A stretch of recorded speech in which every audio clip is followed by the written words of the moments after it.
मित्रांनो, निसर्गाने 12,000 एकदल व 24,000 द्विदल वनस्पती तयार केल्या आहेत आणि प्रत्येक झाड हे अन्न, वस्त्र, निवारा, शांती, सुख, समाधान असं प्रत्येक वनस्पती देत असते. ज्याप्रमाणे व्यक्ती तशा प्रकृती, त्याचप्रमाणे झाड तसे गुणधर्म.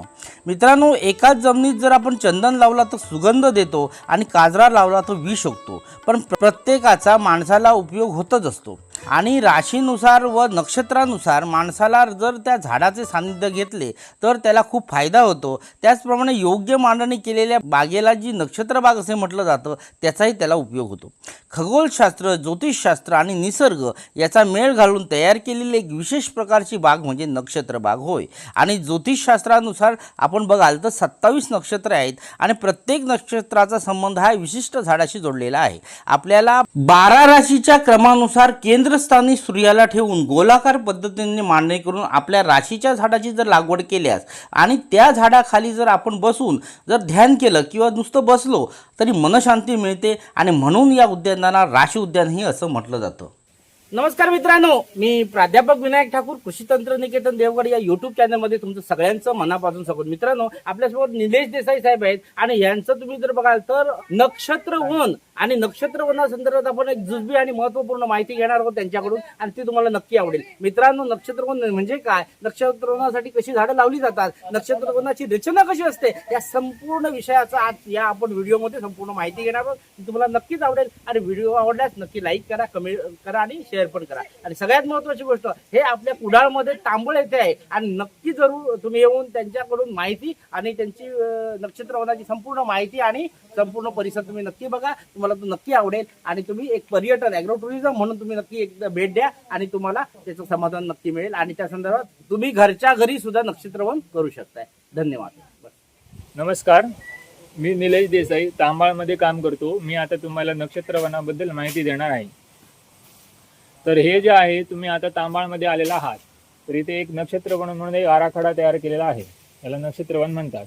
आपली जी शास्त्र आहेत, पुराणं आहेत, त्याच्यात असं एक पुस्तक पण लिहिलेलं आहे. त्या पुस्तकात अशी माहिती दिलेली आहे की जे शास्त्राप्रमाणे, पुराणाप्रमाणे जर तुम्ही एक आराखडा तयार केला तर जी ब्रह्मांडातली पॉझिटिव्ह एनर्जी आहे ती तिथे खेचली जाते. जसे तुम्ही मठात गेलात, मंदिरात गेलात, तिथे ते एक पॉझिटिव्ह एनर्जी असते, ती आपल्याला जाणवते. तर इथे आला तर तुम्हाला एक ती पॉझिटिव्ह एनर्जी जाणवते. तर ती काय काय ती मी तुम्हाला समजावून सांगतो. तर आपली शास्त्र पुराणाप्रमाणे हा बघा कसा एरिया बनवलेला आहे. हा जो आहे ना, हा पूर्ण एक गोल आहे, दिसतो हा गोल आहे. हा बरोबर 360 अंशाचा वर्तुळ आहे, बरोबर. आणि आपले टोटल नक्षत्र आहे 27.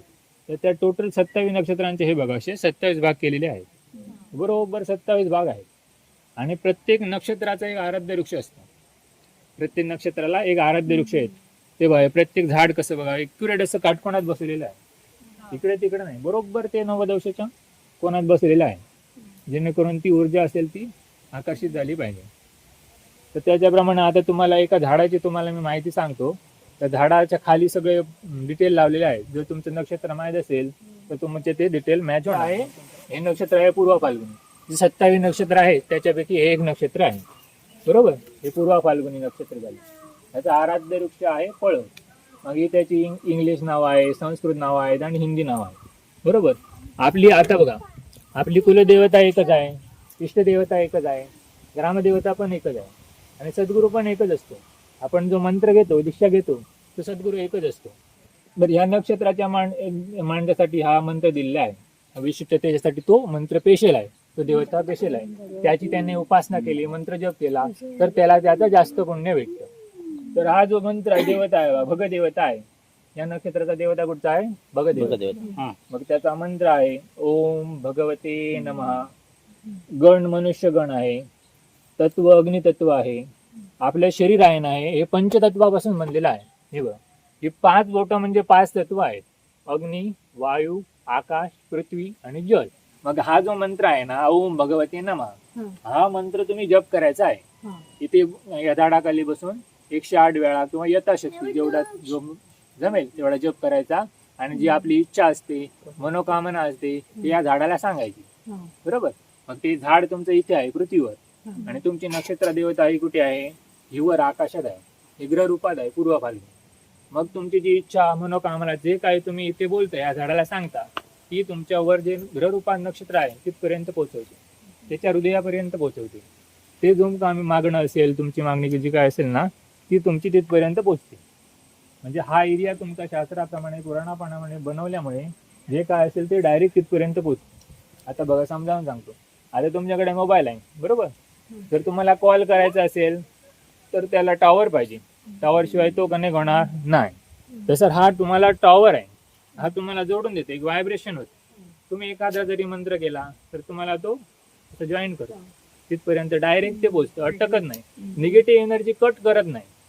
जसं आपण बघा घरी एखादी उपासना केली किंवा मंत्र जप केला तर आपलं मन एकाग्र होत नाही. तेच जर आम्ही एखाद्या मंदिरात गेलो, मठात गेलो तर आपलं मन ऑटोमॅटिक तिथे एकाग्र होतं, कारण तिथे पॉझिटिव्ह एनर्जी असते. आपल्या घरात निगेटिव्ह एनर्जी प्रवेश करू शकते पण त्या मंदिरात नाही, कारण ती एनर्जी असते त्या मूर्तीच्या रूपाची पॉझिटिव्ह एनर्जी जागृत असते. तो एरिया असेल, त्याला टावरचा कसा एरिया आहे तसाच त्या मंदिराचा पण एरिया असतो. त्या एरियाच्या अंदर राक्षसंती निगेटिव्ह जे काय असेल ते तिथपर्यंत पोहोचणार नाही. म्हणून ते आम्ही 5 मिनिटं जरी बसलो तरी आम्हाला कसं शांत वाटतं, मस्त वाटतं ना. तर तो एनर्जीचाच खेळ आहे. ते पॉझिटिव्ह एनर्जी ते झाडं आहेत ना, त्यांच्याकडे प्रचंड ऊर्जा शक्ती असते. कशी बघा, आता हे आपलं शरीर आहे बरोबर, हे चालण्यासाठी ऊर्जा लागते. ती ऊर्जा आपण कुठून घेतो? अन्न स्वरूपात. आणि अन्न कुठून येतं? सगळं झाडांकडनं. त्यापुढे जर गेलो ना आपण तर मेडिकलसाठी आता किती कॅन्सरपेक्षा भयानक आजार आहे, त्या सगळ्यावरती मेडिकलचा जो पाठ जास्त भाग असतो उपयोग तो झाडांपासून होतो. त्याही पुढे गेलो तर आपण प्राणाशिवाय 2 म्हणजे राहू शकत नाही बरोबर. तो प्राणवायू पण आपण ना इकडनंच भेटतो. आणि त्याच्याही पुढे गेलो ना तर जी आपण हे शरीर आहे बरोबर, हे मेल्यानंतर निर्जीव जाते. पण आपण जेव्हा हे झाडाचं पाठ जे वापरतो अन्न स्वरूपात म्हणा किंवा औषधी स्वरूपात म्हणा, तर ती मृत होऊन सुद्धा ती ऊर्जा त्याच्यात कायम असते. कशी? तर तुम्ही टॅबलेट घेता तेव्हा ती आपल्याला बरं वाटतं की नाही, म्हणजे ती ऊर्जा जाणवते.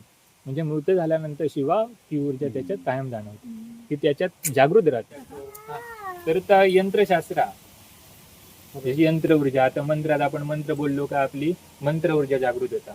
मंत्राचं सतत जप केलो तर मंत्र ती ऊर्जा आपल्याला जाणवता, एक व्हायब्रेशन होता. तसं ह्याच्यात जा ना, ह्या बघा ह्यो जो आता त्रिकोण बघितला, तर त्रिकोण काय करता? पॉझिटिव्ह एनर्जी खेचून घेता.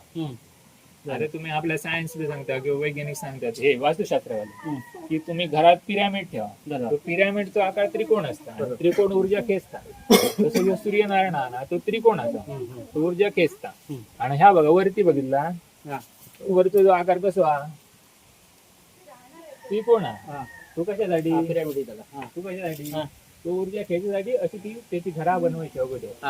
आपली जी मंदिर आहे ती कशी बरोबर, त्याचं कारण आहे शास्त्रा. आणि ह्या पण बघा आपण जी जेवतो अन्न, तर आपण आपल्या सूर्याच्या उष्णतेवरच शिजतात. म्हणून अगोदरचे लोक त्या अगोदर सूर्य मावळ्याच्या अगोदर जेवायचे. अजून पण जे जैन आहेत ना 7च्या अगोदर जेवायचं. त्यामुळे त्यांना अन्न पचन किती 12 तास लागतात. पूर्ण 12 तास भेटतात आपण बरोबर. आपण जेवतो उशिरा, मग तसाच शरीर होता, त्याचा काय उपयोग होईना. म्हणून आता त्रास वाढलेच होते. म्हणून जेवढा ना शक्य होईल तेवढा लवकर जेवायचं. म्हणून यंत्र स्वरूप देवता बघा. आता तुम्ही ह्याच्याकडे गेलात आयुर्वेदिक डॉक्टरकडे, तर सुद्धा तुमका सांगता काय सांगा, तुम्ही शक्यतो जेवताना बसताना खाली बघा. खाली जेव्हा तुम्ही ती मांडी घालून बसतात ना, तेव्हा तुमच्या शरीराचं पण एक त्रिकोण तयार होता बरोबर. आणि त्रिकोण काय करता? ऊर्जेचा बॅलन्स करता. समजा इकडे रक्तसंचार जास्त असा, इकडे कमी असा, त्याचा बॅलन्स होता, मन एकाग्र. मित्रांनो, तुमच्या 12 राशीनुसार जे आराध्य वृक्ष आहे कोणतं ते आपण आता पाहूया. जसं की मेष आहे, त्याला खैर आणि आवळा हे आराध्य वृक्ष आहे. वृषभ, अशोक, जांभूळ, त्याच्यानंतर मिथुन, त्याच्यानंतर शिसम आणि फणस. कर्काचा आराध्य आहे नागचाफा, पिंपळ. सिंह राशीचा आराध्य वृक्ष आहे पळस आणि वड. कन्या राशीचा आराध्य वृक्ष आहे आंबा आणि बेल. तुळ राशीचा आराध्य वृक्ष आहे अर्जुन आणि कडुनिंब. वृश्चिक राशीचं आराध्य वृक्ष आहे खैर आणि बाभूळ किंवा बकुळ. धनु राशीचं आराध्य वृक्ष आहे पिंपळ आणि कदम. मकर राशीचा आराध्य वृक्ष आहे शमी आणि शिसम. कुंभ राशीचं आराध्य वृक्ष आहे शमी आणि कदम. ते मीन राशीचं आराध्य वृक्ष आहे मोह आणि केळी, अशी ही आराध्य वृक्ष प्रत्येकाचे आहेत. त्यानुसार तुम्ही त्याच्या खाली बसून ध्यान करून तुम्ही समाधान घेऊ शकता. वृक्षवल्ली आम्हा सोयरी वनचरी असं संतांनी म्हटलेलंच आहे. त्यानुसार वृक्षाच्या सानिध्यात राहून तुम्ही समाधानी आणि चांगलं जीवन जगू शकताय. धन्यवाद.